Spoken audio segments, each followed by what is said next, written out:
Chapter 85. Hell. As a consequence, Ruthorn continued, Tuangra is not the place for people who perform good deeds and expect a reward in return.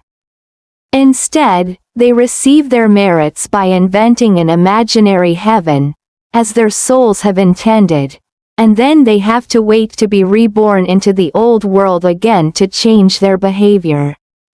Their souls continue in a cycle in the same place, like the souls of those who committed bad deeds. Ruthorn paused, before adding, well, there is a slight difference. The souls of those who committed bad deeds must go to a sort of reform school to correct their bad nature first. This reform school, is that what we call hell? I interjected. I believe that's what you call it, Ruthorn said. But the intention behind it is not to punish, but to amend the souls. Actually, it should rather be called the hospital for mental remedies.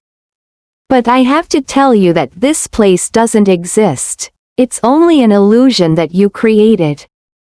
The process that takes place there is similar to the mental manifestation that you have experienced this afternoon. What? Are you telling me that hell doesn't exist? I asked, quite stunned by his revelation. Yes, that's what I'm telling you, Ruthorn said. But even though hell doesn't exist, you still can't avoid going through it, though, he added mysteriously. Wait, I've lost you. Could you please explain that to me? My thoughts and emotions were whirling. All right, I will try, Ruthorn said. The fact that you can't avoid going through hell, even though it doesn't exist, is because every process you are going through has already been established by your soul. You can't lie to yourself. Your soul is always honest, and what is wrong must be corrected. In short, your soul has invented this illusion to correct itself, Ruthorn said, and, after seeing my confused look, decided to proceed. Your soul uses mental manifestation to make you see what you fear most and to torture you with that. The illusion will be different for each of you, depending on what each person is most terrified of. This is what your soul will confront you with. The image of what you call hell, or what I would call the hospital for mental remedies, is therefore different in each culture. You mean a mental manifestation like the one that Pete and Hep used on me to make me see their illusions? If that's the case, then hell isn't real? I asked. Exactly, Ruthorn replied. There is no actual physical activity in this process. It's nothing more than an illusion. However, for your soul it is real, and you will feel real pain, and it will burn as if it had a body of flesh and bones. This torture will never stop, it will go on endlessly for days and nights, and it won't go away because you created these images all by yourself, he explained. I was stunned and had to let it sink in. I always thought this process of punishment in hell was set up by the guardians who brought us down there. I never even thought of questioning it. So, now you are telling me that it's actually our souls that make all this happen?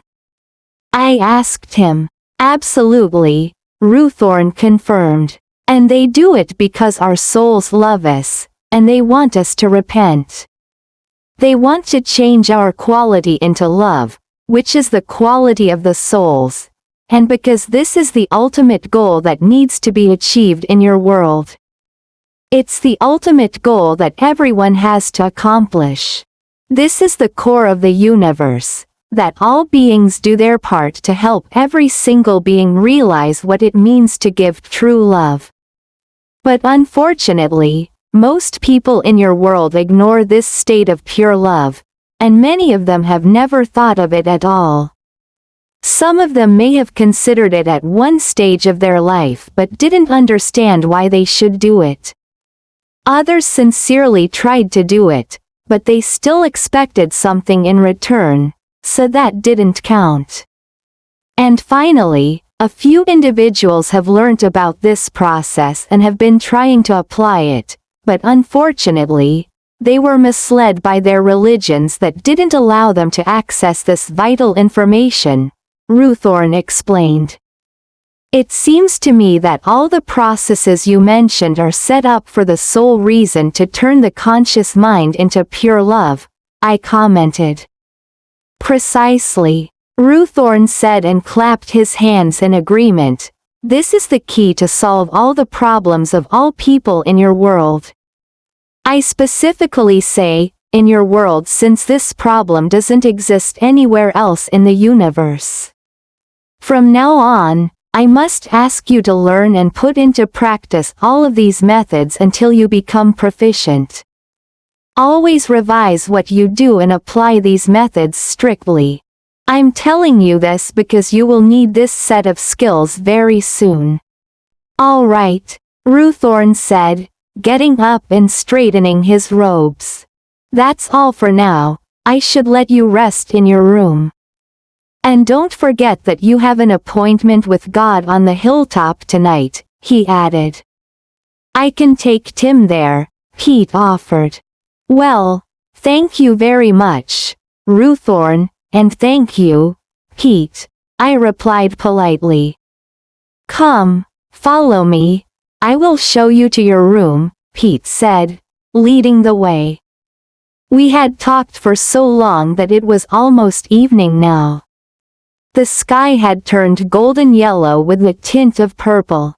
Birds were chirping merrily while the sun was about to disappear below the horizon. I followed Pete while admiring the beautiful scenery. When will you depart tomorrow? I asked, picking up a conversation while we were walking. I have to be at the flight deck at 11:30. Then I will fly around 13,500 kilometers to Portal 16, which will open exactly at noon, Pete replied. Wait, so the distance from here to the portal is 13,500 kilometers? How long will that take you?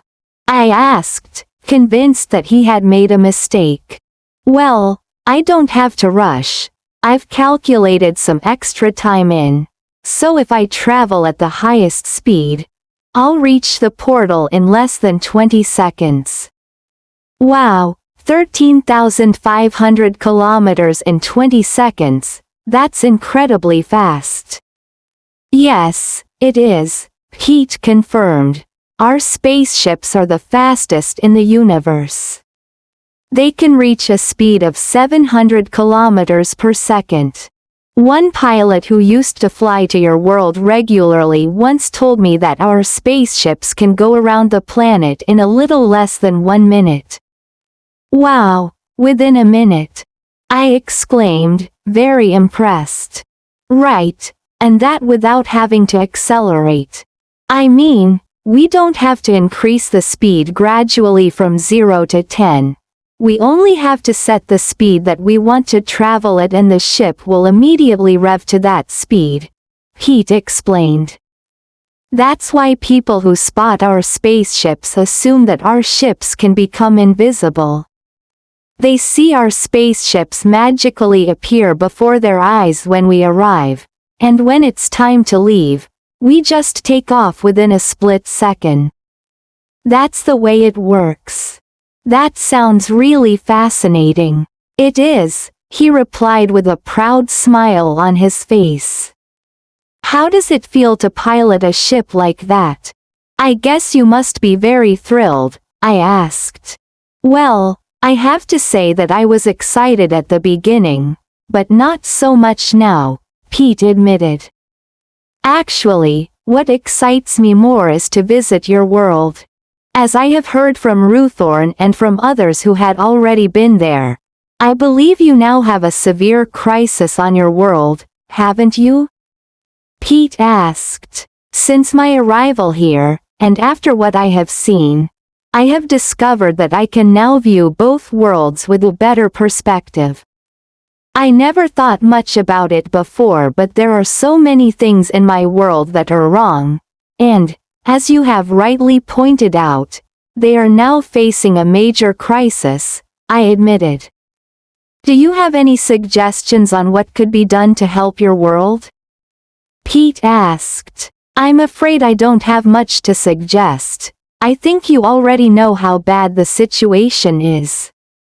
And since you can communicate in the soul language, I guess you don't need me to articulate any suggestions anyhow, I said, rather depleted.